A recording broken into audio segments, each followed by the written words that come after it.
Episode की शुरुआत में हम देखते हैं कि जिंग केई वूजिन के पास जाती है और उससे पूछती है कि उसने आखिर जिंग जून को किडनैपर क्यों कहा है।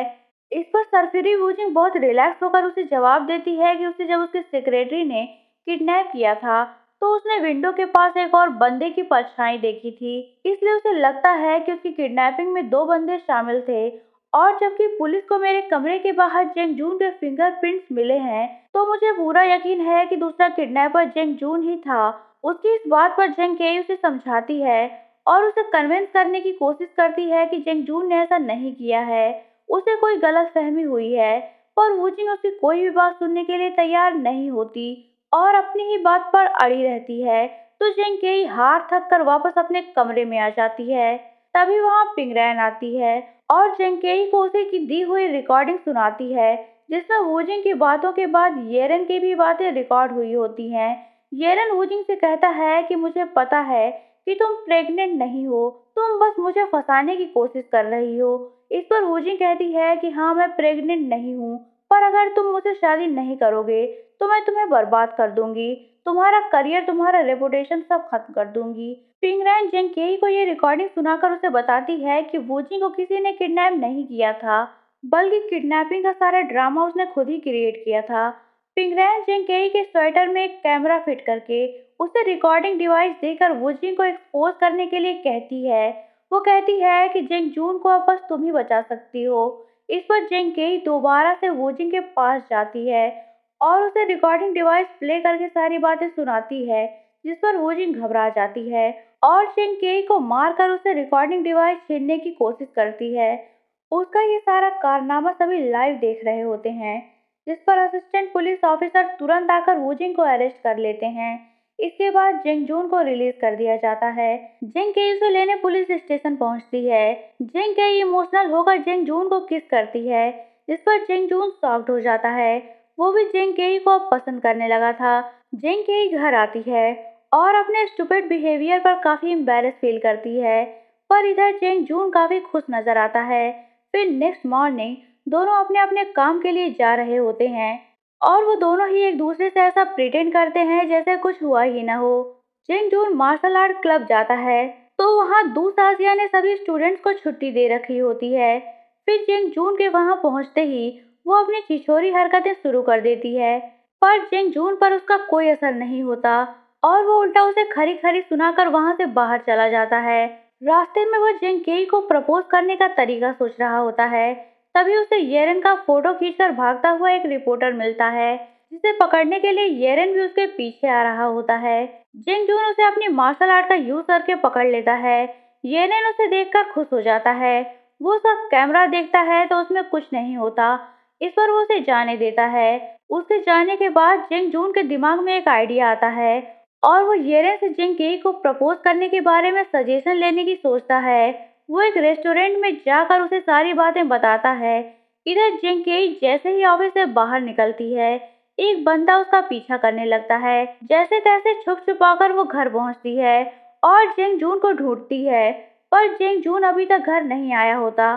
तभी दरवाजे पर किसी के आने की आहट सुनाई देती है, तो जेंग केई को लगता है कि शायद उसका पीछा करने वाला बंदा उसके घर तक पहुंच गया है। इस पर वो एक चेयर लेकर अंदर आने वाले बंदे पर वार करती है, पर ये बंदा जेंग जून होता है। इसके बाद जेंग केई उसकी बैग पर मेडिसिन लगाती है और उसे सारी बातें बताते हुए उसे सॉरी बोलती है। इस पर जेंग जून परेशान होता है, तो वो उसे कहती है कि शायद वो बंदा मेरा कोई फैन रहा होगा जो मेरा ऑटोग्राफ लेने के लिए मेरा पीछा कर रहा था। इस पर जेंग जून हंसता है और कहता है कि मुझे नहीं लगता कि तुम्हारा कोई फैन पीछा करेगा।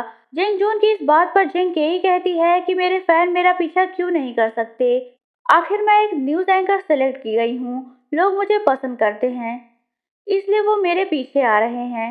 जेंग केई ये सारी बातें जेंग जून से कह रही होती है। तभी वो पीछे मुड़कर देखती है तो जेंग जून सो चुका होता है। इस पर जेंग केई को उस पर बहुत गुस्सा आता है। इधर हमें वूजी न्यूज चैनल के चेयरमैन यिन फी लियाओ के दर्शन मिलते हैं। पिंगरैन उसे वूजिंग के अरेस्ट होने के बारे में बता रही होती है और उसे देखकर हमें पता चलता है कि वो चेयरमैन को काफी ज्यादा पसंद करती है। वो चेयरमैन से बाहर चलकर डिनर करने के लिए कहती है, पर चेयरमैन उससे कहते हैं कि वो अभी बिजी हैं और फिलहाल वो कहीं नहीं जा सकते क्योंकि उन्हें बहुत सारे काम निपटाने हैं। इस पर पिंगरैन वहां से चली जाती है। उसके जाने के बाद हमें एक फ्लैशबैक दिखाया जाता है जिससे हमें पता चलता है कि चेयरमैन यिन फिलियाओ भी एक एंशिएंट इरा से बिलोंग करने वाला बंदा है। एक्चुअली ये दूसरे प्लेनेट का प्राणी है और ये जेंग जून के टाइम में एक डॉक्टर था और अर्थ पर रहकर लोगों का इलाज किया करता था। पर एक दिन ये जेंग जून की आंट जेंग फू को देखता है और उसे पहली नजर का प्यार हो जाता है। यहाँ हम व्यूअर्स देखते हैं कि आंट फू जो कि जेंग जून के फादर की सिस्टर होती है वो बिल्कुल पिंगलैन जैसी नजर आ रही होती है। जेंग फू की नजर जब यिन फिलियाओ पर पड़ती है तो वो घबरा कर नदी में गिर जाती है। इस पर फुलियाओ तुरंत उसे वहां से बाहर निकालता है और उसकी जान बचाता है। वो उसे अपने मैजिकल पावर्स को दिखाकर इम्प्रेस भी कर लेता है। फिर बाद में जब जेंग फू बीमार पड़ती है तो वो उसका इलाज करने पैलेस भी जाता है। पर जियांग और जेंग जून उसे बिल्कुल भी पसंद नहीं करते और उस पर जासूस होने का शक करते हैं। फिर जब काओपी से फाइट करते हुए जेंग जून पहाड़ी से नीचे गिर गया था तो उसे यिन फिलियाओ ने ही सेव किया था। जेंग जून की हालत बिल्कुल भी बचने लायक नहीं थी पर जेंग फू ने उससे किसी भी कीमत पर जेंग जून की जान बचाने की रिक्वेस्ट की थी। इसलिए यिन फिलियाओ ने जेंग जून को हील करने के लिए उसे एक हाइबरनेशन कैबिनेट में डालकर 1800 सालों के लिए हाइबरनेट कर दिया था और वही इतने सालों से उसे प्रोटेक्ट कर रहा था। इधर जेंग जून सुबह सवेरे सज धज कर बाहर जाने के लिए निकलता है तो जेंग केई उसका पीछा करती है। फिर जब वो रेड लाइट पर पहुंचती है तो देखती है कि जेंग जून ने रेड लाइट पर सारे लोगों को रोका होता है। फिर जब ग्रीन लाइट होती है तो ही वो उन्हें जाने देता है। तभी वहां मेंग येरेन आता है और उसे अपने साथ ले जाने लगता है। इस पर जेंग केई हैरान होती है। तभी वहां जेंग जून का पीछा करती हुई दू साजिया भी आ जाती है। जेंग केई उससे पूछती है कि तुम यहाँ क्या कर रही हो। इस पर दू साजिया उसे बताती है कि मैं यहाँ अपने वाले को फॉलो कर रही हूँ। जेंग केई उससे कहती है कि क्या तुम यहाँ मेंग येरेन का पीछा करने आई हो।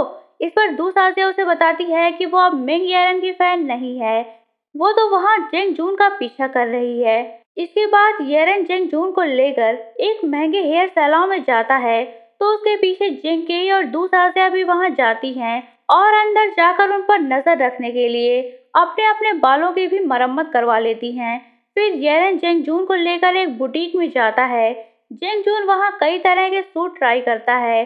जेंग केई और दू साजिया उसे विंडो से देखकर पागल हो रही होती हैं। फिर येरेन भी उससे चिपक चिपक कर उसकी तारीफें करने लगता है तो दू साजिया और जेंग केई दोनों उनके ब्रोमांस को देखकर समझती हैं कि उन दोनों का अफेयर चल रहा है और वो दोनों को गे समझकर काफी ज्यादा सैड और डिसअपॉइंट हो जाती हैं। यही ये पार्ट एंड होता है। तो दोस्तों, अगर आप जानना चाहते हैं कि कहानी में आगे क्या हुआ तो बने रहिए मेरे साथ। और अगर आपने अभी तक चैनल को सब्सक्राइब नहीं किया है तो चैनल को सब्सक्राइब करके बेल आइकन पर क्लिक कर लीजिए ताकि आपको हमारे आने वाली वीडियोस की इंस्टेंट नोटिफिकेशंस मिलती रहे। तो मिलते हैं नेक्स्ट वीडियो में। तब तक के लिए take care and good bye.